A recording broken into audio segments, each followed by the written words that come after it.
Welcome to Breaking Barriers. You know your path. We know the obstacles, and we can teach you how to tear them down. And now your host, CEO and founder of Adapting Social, John Vigero. All right, guys, welcome back to Breaking Barriers.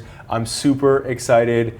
We got the queen of the juice house here. Ooh. Arielle, what's up? Hey. In the building. Wait, where's my button? I need my button. I feel we're gonna be hitting this thing crazy today.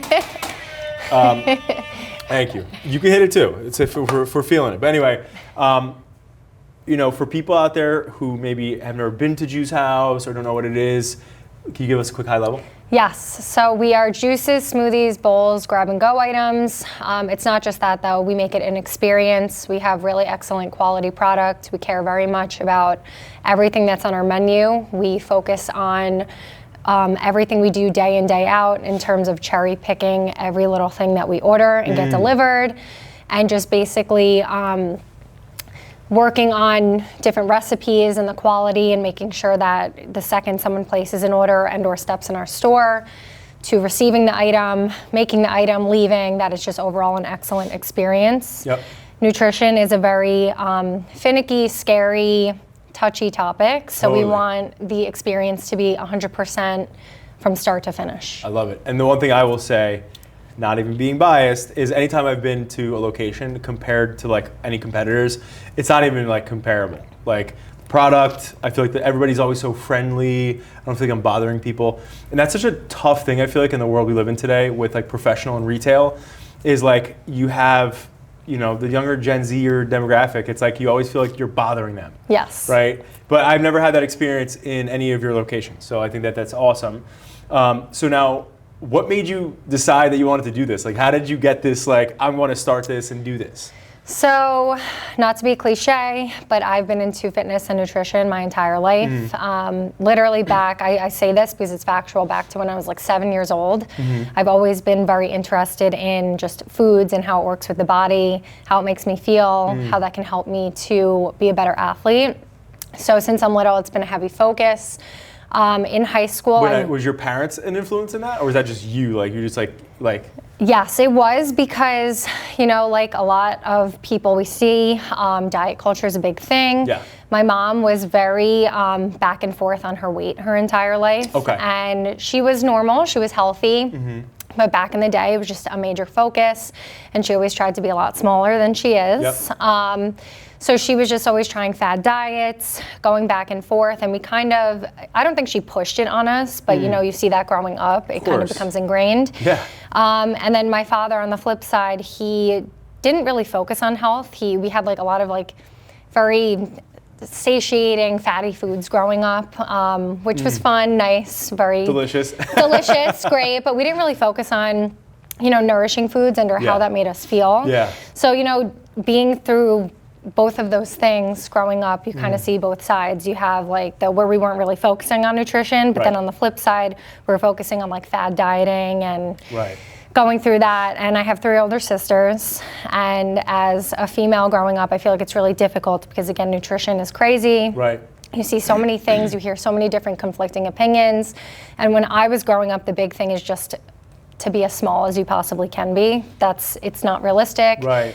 Everyone's different. Sustainable. It's not sustainable. Yeah. It's not healthy. It's not realistic for everybody. So I tried to kind of break that growing up and be healthier. How am I feeling after what I'm eating? Right. Is this working for me? Is it sustainable? Right. Is this diet or whatever fad I'm trying, is this something I'm doing because I want to look a certain way, or is it because I genuinely am happy and it's a lifestyle for me? So going back to when I was little, we get to high school. I was very into nutrition. I got certified for personal training. I played a lot of sports. I was very competitive, super into nutrition. Everybody, all my friends would always ask me, Arielle, like, what is this you're eating, or why are you doing this? Right. We had this super crusty little gym at my high school. I would go, it was very tiny, very gross, but it had the works, it had what you needed, the essentials. And I would go every day after school for about an hour and just focus on, running, my endurance, my cardio, stuff like that. And people would watch me and say, hey, like, can you help me with this sport? I always see you, working out really hard, trying really hard. Can you help me get better at this? So it kind of just like naturally snowballed into me just loving nutrition, loving endurance and the physicality of it, working out, bodily movements and how they go hand in hand. So then college came and I really got into it. I didn't know sports exercise or sports nutrition was a thing at the time. Right. It was kind of up and coming when I was in college, and there was a lot of new science, a lot of... What school did you go to? I went to Marywood, so it was very tiny. It's in Scranton, Pennsylvania. Yep. If anyone's heard of The Office. That's literally where it is. Yep. Right by Scranton University, but it's very tiny, and it was just up and coming, a big field that people were getting into. And I was like, oh my God, this is me, this is who I am. I love sports, I love nutrition. So I got into it a lot further in college. I played volleyball in college, and same thing in college. My friends would be like, hey, you're always working out, or you're always focusing on, nutrition-based things. Can you help me? And I just found myself helping people and trying to even find my own way and what worked best for me. And navigating diet culture and breaking those societal norms. Right. And it kind of just spearheaded from there. Since I'm little, I've always had a dream of owning my own gym. And so I've always had a dream of owning my own business to some degree. Yeah. But when I got out of college, I was a certified personal trainer. I worked at a few gyms, and then I was like, absolutely not. I love nutrition. So many people would say, while I was personal training, but hey, what should I be eating? What should I be doing? What should I be following? And from there, I was like, you know what? I love this so much more. I think nutrition is just such a huge part of everybody's life. It's a culture thing. It's a preference. It's just your entire life. If you're going out to eat with friends, you're spending the holiday with family, it's just always based around food. Yeah. And I think, again, like I said before, nutrition is so niche and touchy and finicky that it's very confusing and scary for people. Right. And it doesn't have to be. Right. So that's where we get into the juice house. Yeah. And I was like, nothing at the time, there was nothing really health-based that people could go to and feel comfortable ordering something. Right. Just what you see is what you get. But at the same time, okay, but why am I eating this?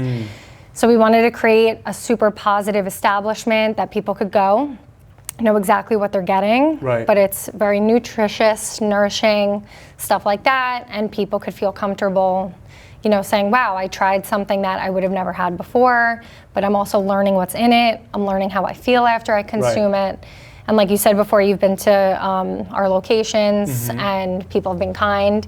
So our whole thing is kind of being kind to yourself inside and out. We want it overall to be just super uplifting, super positive, and just an overall great experience. And that's kind of a really long-winded way of how I got into what we're doing. It's really cool though, because listen, at the end of the day, and you guys have been, for people who don't know, how long have you been in business?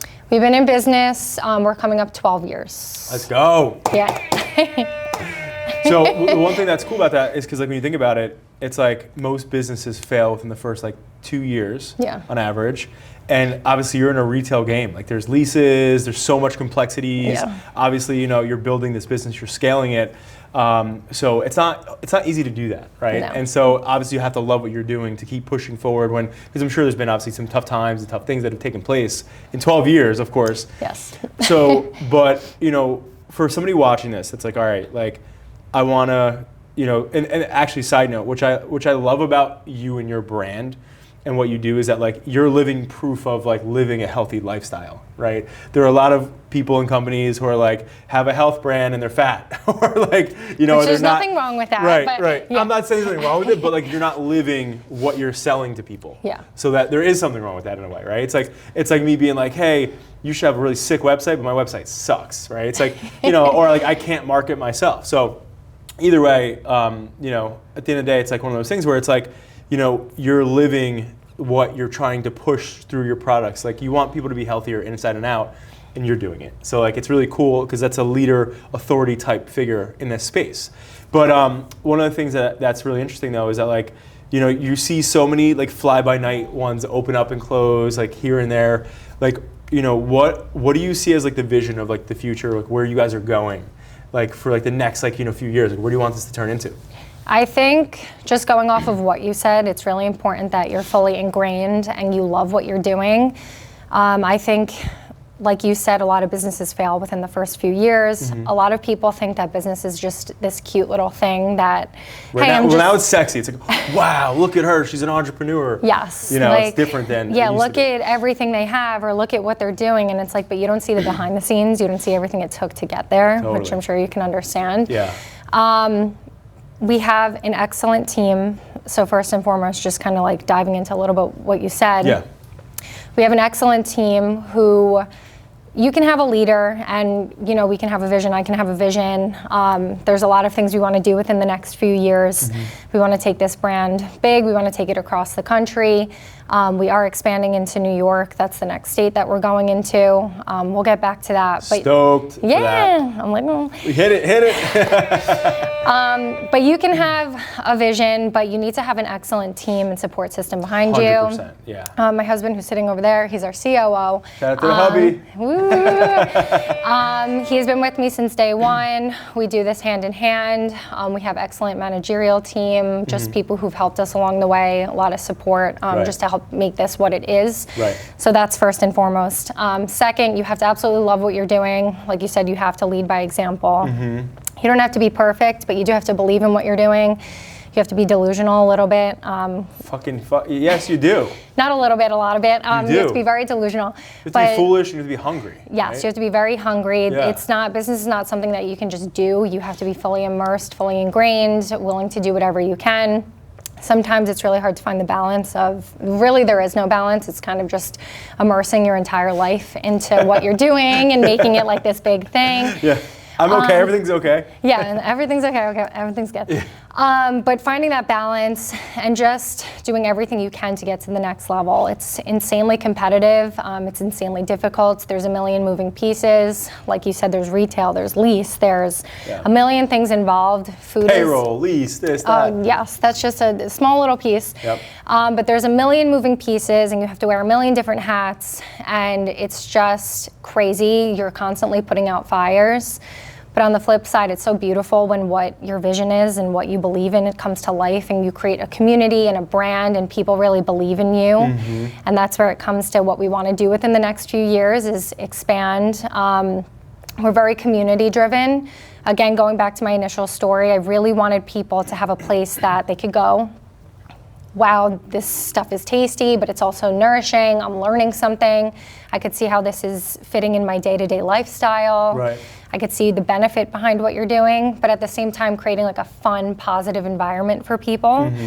So we really just want to go into communities and establish ourselves across the country, slow, in a good quality, hardy way, so we're not just, throwing ourselves in somewhere and saying, hey, and the whole concept explodes. Right. We want to do it slow, be methodical, have a purpose behind it, and really just give people a place that, like I said, is just their comfort place, their happy place, right. And they're getting something out of it in return. 100%. I like that. I heard something a while back about, like in the military, they have a saying where it's like, slow is actually fast because it's smooth, right? Yeah. And like when you think about going too fast, I'm like, again, like at Adapting Social, like, and there's been times where I've moved way too fast in the beginning phases, right? And hit a bunch of guardrails and had to learn from that, right? But to your point, I think if you're doing it strategically, you're very intentional. Like I'm stoked for the city. I mean, I feel like that's gonna blow up. Are you gonna do in this city like Manhattan, or are you gonna do like somewhere like upstate? So we're doing Staten Island to start. Smart, okay. So kind of, not really the city, but kind of the city. Yeah. But we're starting there. But like you said, you have to be really methodical with your growth. There are so many opportunities we've had that we could have had investors, or we could have just allowed random people to open our concept. Right. And on the flip side, so many people will, why is it moving slowly, or why haven't you exploded like other concepts have? We've seen both sides. We've seen other concepts in our industry explode and do well. We've seen them explode and fail and because, which is unfortunate and sad. I don't wish that on anybody, but the reality is you really have to focus on the infrastructure and the growth, and you have to make sure that it's seamlessly moving forward. Right. Because if you're just growing with no infrastructure, it's a very easy way for the entire concept to crumble very quickly. So a good example of this, I literally just was talking about this earlier today, was the example of like Blockbuster and Netflix, right? So when Blockbuster was first started, the dude and his wife who created the concept, they were like, all right, like let's let's change the experience of like watching a movie at home to feel like you're going to the movie theaters. So you come, you buy popcorn, like you have all the different movies to pick and stuff. And then he got in bed with like an oil tycoon who was like, hey, let's like expand this everywhere. And he's like, all right, but like he had your mindset. He was like, I want to do it like very methodically. I want to think about it. I want to like rush anything. I don't ever want to like chance that we ruin an experience. Anyway, long story short, they came to this place where they started growing massively because this guy had unlimited money, the investor, and the guy who was the original founder was like, hey, I'm not into this anymore, like buy me out. And so he bought him out for like, I think it was like 20 million. And fast forward, but Blockbuster blew up, like this guy got it in every state, but eventually, right, what happened? Like they got beat by Netflix, who they could have bought, but didn't. And when you look at those core concepts, the one thing I always look at is like, when you look at somebody who's an investor, who didn't birth this business, right? They don't have the same emotional attachment or the wherewithal to be like, if things don't go good, I'm not going to cut bait. Like I'm going to keep going and try new things. To them, it's an investment and it makes dollars and cents. And so, what did Blockbuster do? Right? They just kept buying other things. They got bought by Viacom, and then eventually, it was just this huge business that everything was going to, it was outdated because they weren't competing. But that's what I enjoy about what you're doing is because you're so in it, right? And like same with me, I'm a very involved founder in my company, and it's like you want to make sure the experience is what you expect it to be because you have such a level of like, it's your baby, right? And when somebody else, like to your point, if you just bring somebody in who has money, like, let's go do this, let's do this, and then you grow too fast, and then you start to compromise. And eventually, if it gets to that point where it's so big, then you become Blockbuster because then it's not about innovation, it's not about elevating experiences or products. It's about, hey, what's making dollars, what's making sense, what can we cut, and then it becomes a different business, right? And so that's why I like that you're saying that because that's where when people scale too fast, that's their issue. Yeah. It's like the people who you're the heart and soul of the business. The farther you get removed from it, the faster the heart and soul of the business, stops having that in it. So I think it's really cool that you're really invested in that component of it. Yeah, I think it just, there's two sides to it. I think that, of course you want to grow, you want to expand. For one, you see other concepts and you're like, I'm not going to lie. I'm like, I wish I was there. Obviously, we've done a lot and we're expanding and we're doing excellent. But of course, you always raise the bar and keep trying to aim higher and higher. But then on the flip side, I'm like, you know what? I care so much. This is my baby. This is my first baby. And I am a micromanager. I fully admit that. I love to be hands-on. I like to get to the core of what we're doing. Is the quality still there? What's the customer emotion behind it? Are they happy? I like to understand both sides. So yes, at the end of the day, it's a business and you have to make money. But I genuinely started this because I understand to the core, like through our vision and mission of how I feel with nutrition and how much I value it and respect it and understand it. And I just truly want to spread that to our consumer and to our customer base. And like the other day, I'm gonna get emotional. I had a customer come into the store and she stopped me. Haven't seen her in months, and she's like, hey, I really want you to know that this has become my happy place. I come here once a week. This is like my 1 hour of me time. I sit down, I enjoy my menu item, and your staff is so nice, and it's literally become part of my life. And I've heard so many stories like that along the way. And I'm like, wow, this is why I did what I did. So at the end of the day, yes, it's a business, and of course you have to make money or you wouldn't stay open.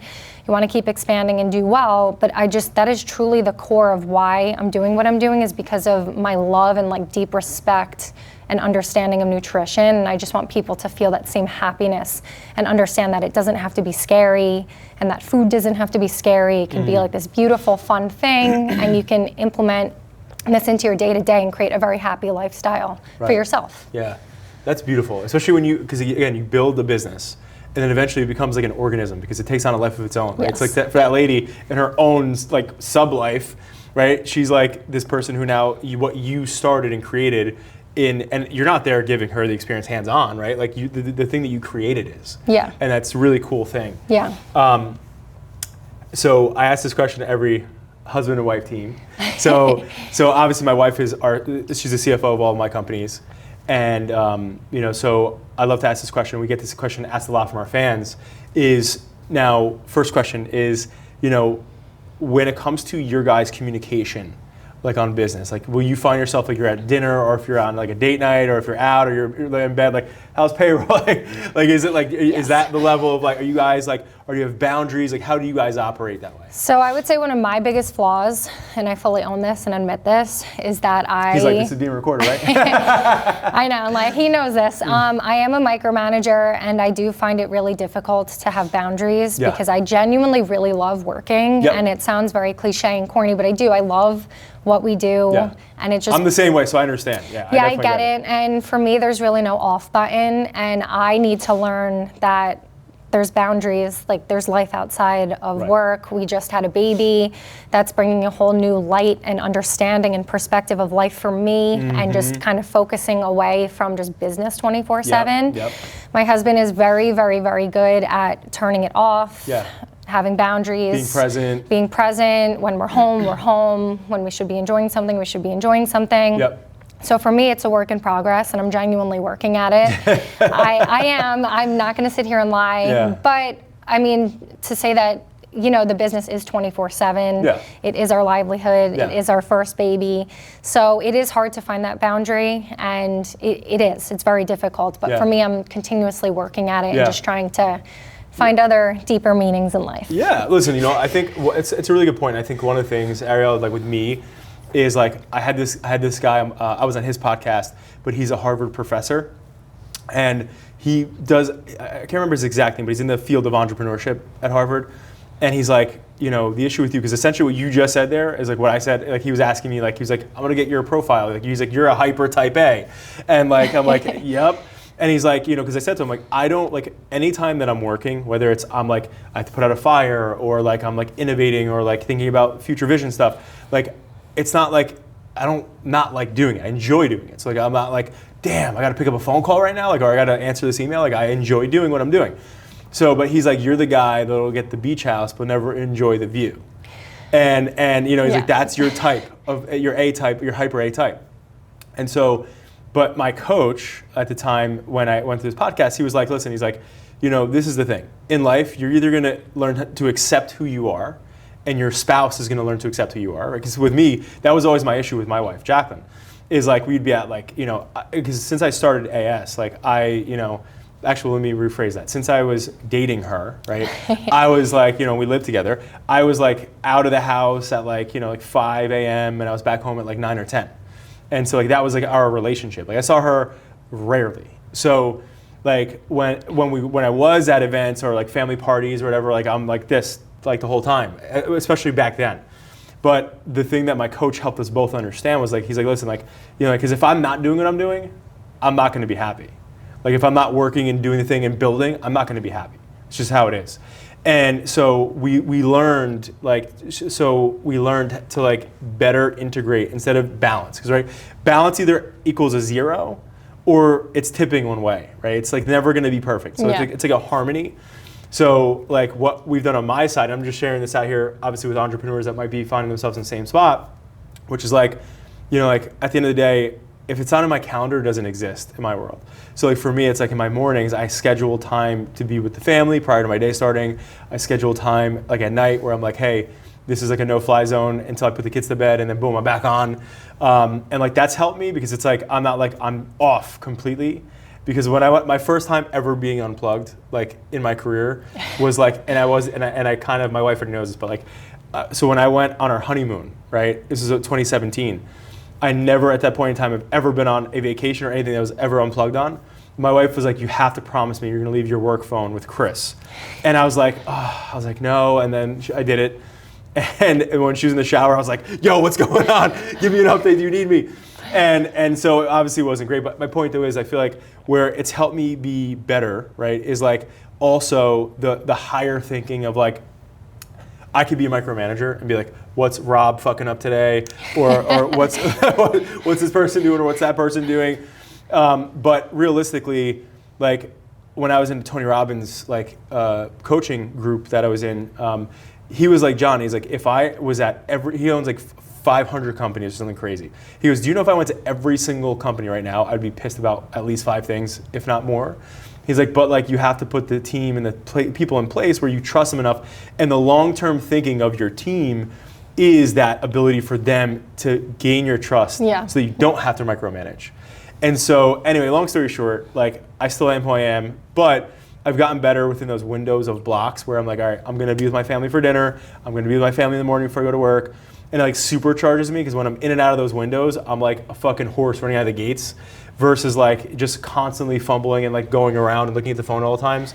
So that's helped me, but I think at the end of the day, what you're sharing though, and you're trying to find that balance or that harmony better yet, it's like, you know, listen, you're building something that Juice House is your baby. You know, like is your first baby, right? Yeah. So it's like, I get it. So like, that's why when you're sharing what you're sharing, I don't think you're crazy because I'm in that world too. But like, it's a tough thing. It really is. It's so tough. See, the difference is that he's in the trenches with me. Right. So it's 24/7 of this all the time. Correct, right. So for us, because we do everything together 24/7, and he has built this with me from day one, you know, intertwined. We do everything, worry, put out fires together, worry about everything together. It's very difficult when we go home to like, then we take, not him. Yeah. I'll take it home and be like, oh, but we have to do that. And he's like, all right, let's just decompress. Yeah. Let's take a few minutes. So I really respect that he can do that. And you need that counterpart though. That's how my wife is. Yes, you need the balance. My wife is like that too. You need it's a good thing to have. Yes, you need someone who's going to have the positive, the good energy, constantly be uplifting and like, listen, at the end of the day, no matter what happens, like things always work out. So, and that's what I've learned going back to what you said. Things always work out. So you can go in and be pissed off about 50 different things, but at the end of the day, things always work out. It always pans out. Totally. So you really do have to find that balance and just decompress and give yourself and a few minutes and basically have those space. Yeah, I'm like kind of thing, and just have like those boundaries and just find that balance. Yeah, I have a potential menu item ad. Okay, I'm scared. You're not gonna like it probably. Okay. But you know, one of the things I think about is like, now do you ever drink? Do you like go out and like drink and like at all? I honestly haven't drank since, and I remember I didn't have a problem. I just don't like how it makes me feel. It doesn't make me productive. The hangover next day sucks, right? It's awful. Yeah. So I stopped drinking October 2023. Oh, nice. So I also, in all fairness, was pregnant for most of it, but I've been going strong. My daughter's 6 months. I haven't touched any. Good. So. Yeah. So I bring this up because I'm sitting here, I'm like, all right, like when you think about like being hungover, right? And there's such a big ass market. Like, so like Liquid IV is one of our clients. Oh, cool. And like when we have the conversations with them, right? Like, especially in the early phase, I asked their team, I'm like, all right, like I know you can't market this, right? But do you know why most people use Liquid IV? And they're like, you know, for hydration, but for hungover, you know, like they know it's because people are hungover. But like, and when you think about the next morning, especially like people who are like just out of college or in college, or whatever, like, or just like people who are whatever, like there's such a big market for people who are like the next day, like they're gonna order like, you know, a sandwich or get a Liquid IV. And like, when you think about some of like the juices and the stuff you have in it, it would be such an interesting thing to be like the cure or something, I don't know, that has like all the essentials in it for that. You're not wrong. We have people who are like on their deathbed. Come in and do that? You could smell the alcohol. I'm like, I'm like, please let me help you. And they'll be like, help me, what's gonna help? So we definitely do guide people. Got it. Beets, just so you know, are really great for that. Yes. Excellent for that. And I also had a Liquid IV this morning, which is funny. I'm not plugging them. Is that what you were drinking them back to? Yes, but I actually had, I do love Liquid IV. Yeah. But we do have a lot of different formulas and concoctions that do help with that, but you're not wrong. So if you are hungover and you're by a Juice House, okay, get over there, okay? Get over there. Healing energy. Healing energy, right? Healing energy. We don't promote drinking, but if you're hungover. But if you do, because if you're hungover, moderation, you could have fun. Exactly. You just got to balance, have your fruits and veggies too. Healing energy juice. Yes, I like it. So what's your favorite, like if you're getting like your juice after like when you start your day, what's your go-to? So I have 2 items on the menu that I have every single day. I obviously like to switch it up, but these are my number 1 go-tos. One is called the Green Monster. It's just a mix of all different types of greens. Yep. We're actually I'm pointing over there because my husband's over there. We were cracking up about this the other day because he likes more of an orange juice based that a lot of people get when they're sick, or just in general. It's really tasty. It's good for like inflammation, stuff like that. Yeah. I'm more in the green side. And he was like, oh my God, you drink one of these every day. Like, how do you do it? And it's funny, it's an acquired taste. It's not for everybody, but that's why we have the menu we have and the experience we have, so we can help ease you into that lifestyle, so it becomes something you have every single day. Right. So I have my green juice every single day, and then I have something called the blueberry pie. I work out 5 days a week, and I find that when I consume this menu item, it's like dates, blueberries, vanilla, vegan collagen, it's a tongue twister. Okay. Oat milk, stuff like that. It really helps to power me through these workouts and just my day in general. Yeah. So those are my 2 go-tos, but we have a very extensive menu. We have options for everyone. I hate when people say that because usually it's like you have to tailor to one type of person. I think in and of itself of what we do is very niche, but within like our niche little parameters, we have options that cater and are to a wide variety. Wide variety of our consumers. Yeah, I asked that. So I love, it's so crazy, but I love ginger. I love the sting of ginger. Like, it's like my favorite. If I'm juicing, like I'm getting some sort of juice, I love ginger in it. It wakes you up. Go-to. Yeah, it's my freaking go-to. So what's like the best thing that you offer? If somebody's like, because I think a lot of people, it's so crazy how much people have inflammation and they don't even know. Like one of our clients, he didn't realize how badly he had a gluten intolerance, and he said he went to like this like, and this guy's like in his like 50s, but he's like, you know, so his whole life he lived that way. And he went to this like nutritionist or I don't know, dietitian or something, and they took like blood panels, whatever else, and like, dude, you have a really bad sensitivity to gluten, and his body was just so inflamed always because of it, and he just lived his life that way. And then he stopped, and you know, and now he has like, you know, no gluten and whatever else, and he's like, oh, dude, I feel so much better. But my point is, like, just like him, there's so many people who go around and they're like, they're super inflamed and don't realize it. Like, what are your go-tos for that? So a lot of people do go around like that, and the scary thing is that's just like their base of how they feel. And they're kind of just like, used to it. It's the norm. They're just like, oh, that's just like how I'm supposed to feel. And that's okay. I mean, some people just don't know, or like you're saying he's in his 50s. How long was he living with this intolerance? Whole life. It's just, that's kind of wild. A lot of people do live like that. My advice to people is to start small. You don't have to go crazy. I don't like to scare people with nutrition. It doesn't have to be a 100% go 90 miles an hour thing. You could slowly implement things into your day-to-day. Right. That's why we have particular menu items that do appeal to people who've never tried anything like this before. Yeah. We have people who come in who are like, what is kale? What's pineapple? What's spinach? People truly, they just don't know. So our whole mission is basically come in, we'll guide you appropriately. We have options for people who juice every single day, or who have never touched a fruit or vegetable in their life, or just typically are fearful of it. So we have a whole process of, we just guide you through based on, you know, your preferences, what you have had, what you're scared to try. And truly there is options for everyone. So we have like semi-sweet stuff, super sweet stuff, stuff that's not sweet at all. And we really just guide you through that process. Every single human being is different. There is no one size fits all. We do have specific menu items that are super popular and people tend to gravitate towards. But what you love, I might hate, and vice versa. So that's just part of our experience, is guiding people appropriately and helping them find their go-to and what will work for them. So I want to shift gears to more of like a legacy, right? Now you have a daughter. What's her name? Pia. Pia? Yes. So we have Pia. And so obviously your child is like everything, obviously, right? So it's like, you know, like when you think about legacy, a lot of times you think about like where your feet are planted here today in Point Beach, New Jersey, and the future of what you're going to accomplish, what you're going to leave behind and stuff. You know, what do you want your daughter in the future to, like, you know, when you're not here, to say to people about you and, you know, and who you were and who you are and like what you accomplished in this world? I feel that you don't have to love everyone in life, because vice versa, not everyone's going to love you. But at the end of the day, I think it's really important on how you make people feel. You don't, even if you necessarily don't love that person, you don't have to make them feel badly, but you should respect them and you should treat everyone with dignity and kindness. And I just really hope that as she grows up, that obviously she demands respect and has boundaries and, you know, understands how she should be treated, but at the same time, just being graceful and treating everyone equal and with respect that they also deserve. So that's kind of my legacy, is it kind of pours into our business of being kind to yourself through nutrition and just being graceful and giving yourself, you know, grace to understand yourself and how you're feeling, but also being kind to others. And I feel like that just pours into every aspect of your life, through what you're eating, how you're treating other people, and that's really just what I want her to take with her, is just, know your self-worth, have self-respect, understand when you're being treated improperly, but at the same time, treating other people with respect and kindness. That's awesome.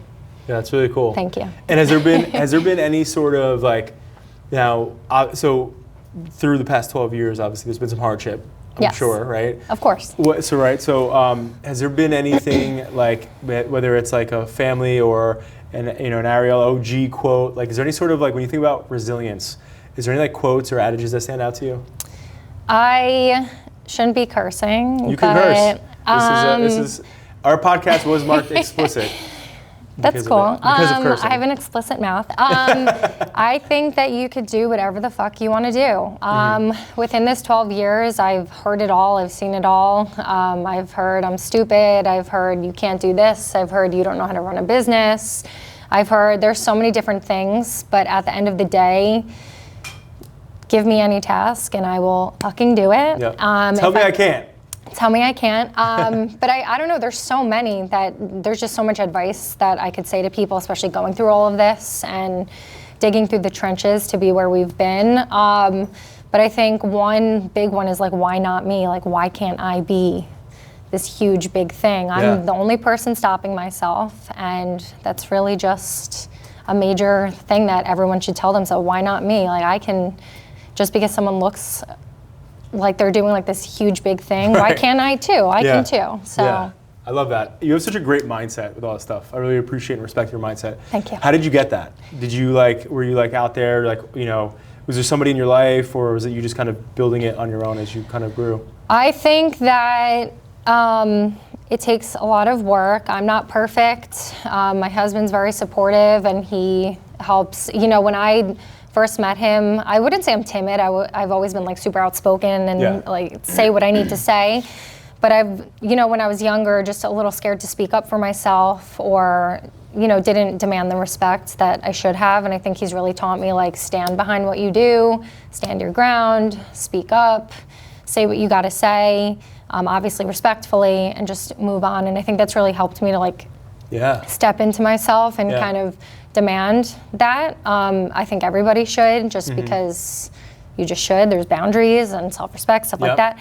But I just think through owning a business, it really just helps you, you go through so much shit that eventually you're just like, whatever, I did so much work, we've done so much work that like, it just is what it is. It's either get on my level or get out of my way type of thing. I like it.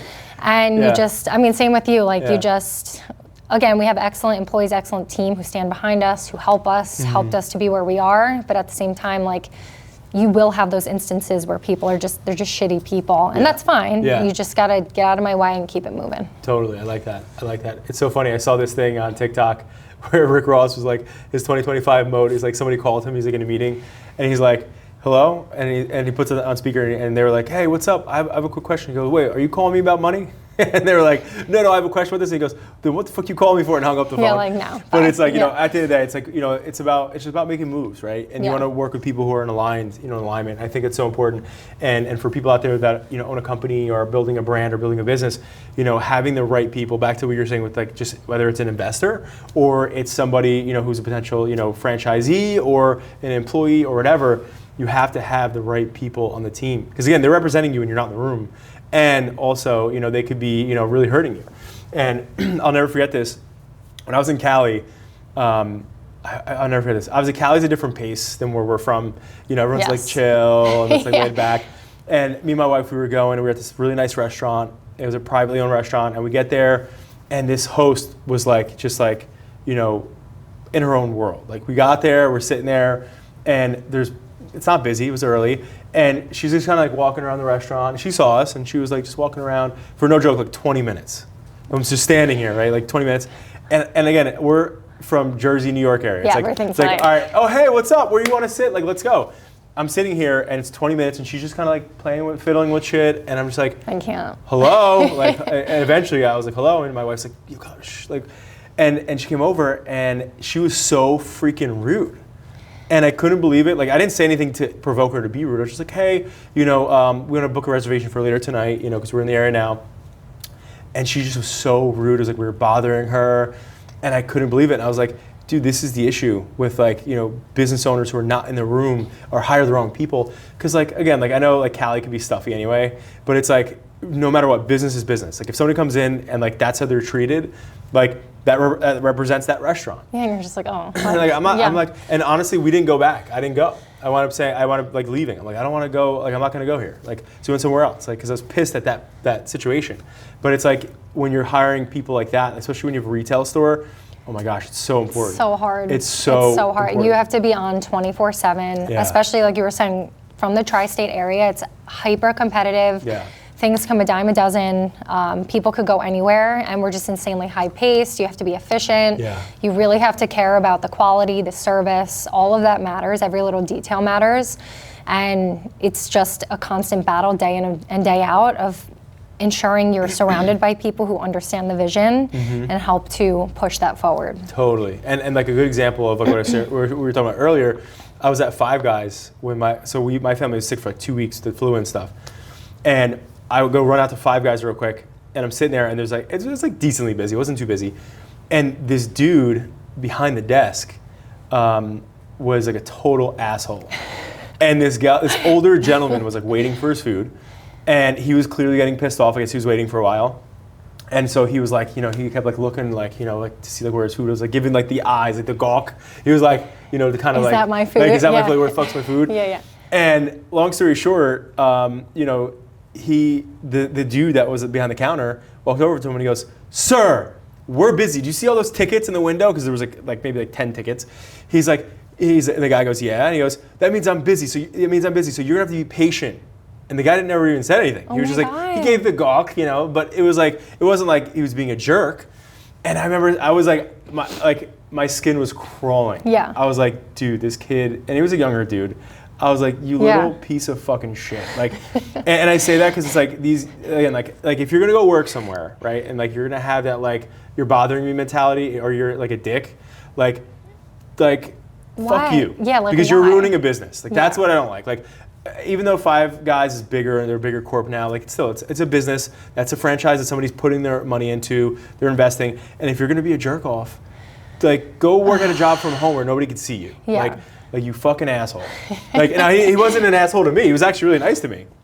I was a jerk off to him though. I was like because it's like at the end of the day, it's like I just don't. I hate that shit so much. It's because I'm a business owner, but it's like it's hard. It's just terrible. You know? For the most part, I have to say, at all of our locations, everyone's super friendly.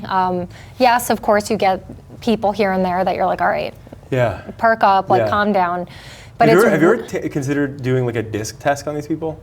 What do you mean? It's like a personality assessment, essentially. So before they start, it's not really long. I think it's like 50 questions, but like there are certain things that come out in it that will allude to their personality traits. Where if like they're in a position of like whatever, and it asks very like, I don't know how to say this, like particular, strategically, like or like sneakily about certain things, so that it gets the core answer without asking it. We used to do that. We haven't done that in a long time because I think we've gotten a lot better at hiring. Besides Emily, she's crazy. But see, Robin threw one at her too. See that? But anyway, but the whole thing is at the end of the day, it's like for retail places especially, like I always like say like that's something where, because like somebody could come in like, yeah, cool, I'm nice, I'm cool, and then next thing you know, like that guy Five Guys, like he just snapped. It's hard. You know, and it's tough. That's all you have to say is like, sir, it's just we're a little backed up. I'm sorry to be with you. Polite. Even if people are nasty, I direct everyone. I'm like, just be kind, because at the end of the day, we could say kindness kills. We did everything we could to like mitigate the situation and make it happy and kind, and someone can't come at you. And 9 out of 10 times, if we do get yelled at, the people will come back and be like, I had a really bad day, I'm so sorry, your staff was so kind. It's happened before. Right. So that's why I always just say, like, it's not you, it's them. You just take a deep breath. And truthfully, we don't hire people who have that mentality that you're saying. So we're very lucky. But I have seen it before where I'm like, ooh, like ouch, like it hurts. Yeah. And you're just like, oh. Well, it's just terrible for the business, you know. It's like, geez Louise, because it's a representation. They're wearing a Five Guy shirt, right? And again, and I know that's probably not a reflection of obviously all the Five Guys, probably most likely not. But it's like, no, you know, but it hurts. And it does. Like, and everybody in that restaurant was so awkward. It's uncomfortable. It was so uncomfortable. And I love awkward situations. But I was like, that one was like a little much. I was like, dude, like this is like it's a little heavy. Like it was so. But the one thing though too that I think is so important, especially for retail people, like at the end of the day, before I started adapting social, I used to work at Ruby Tuesdays. I was like a server and like a busboy and stuff. And I'll never forget this one dude like put me in such a terrible position. So like I was at the one that was in, I know you're more north, but it's like Howell area over here.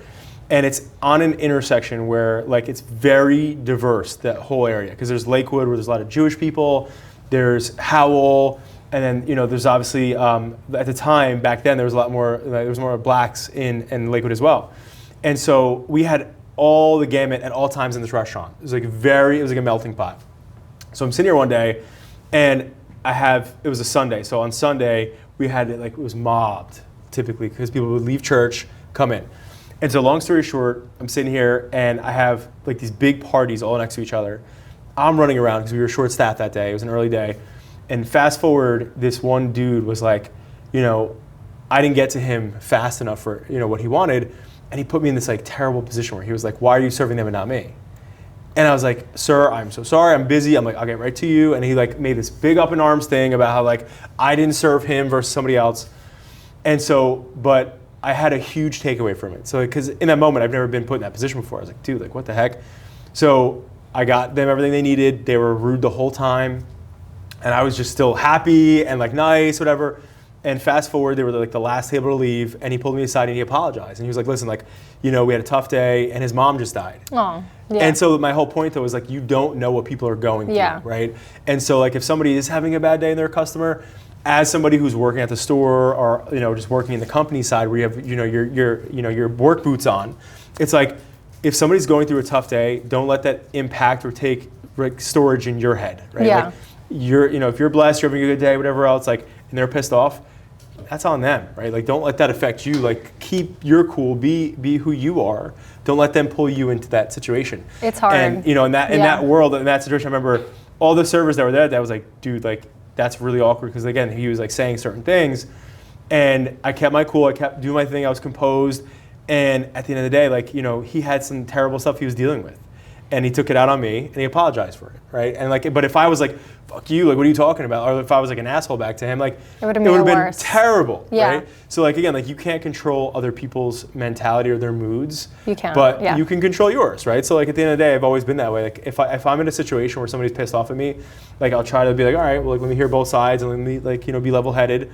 But like I think that's important for people. If you're there, if you work somewhere, or again, if you're training your staff, that's such an important thing. I think even in general, it pours over into every aspect of life. It's just how you handle it in general. And I think it's human nature, especially while you're working, to be like, whoa, and get like defensive when nothing was going wrong and you know it's not you, because that does happen a lot. But at the end of the day, I think like in any facet of life, it's really important just to handle yourself gracefully and poised. And there's a way that you can get your point across respectfully without being aggressive. And like you were saying, at the end of the day, people tend to come back and be like, oh, I'm so sorry, your staff handled this so kindly. Right. And it's just really important for in any field of work just to handle yourself gracefully. Yeah, that's big.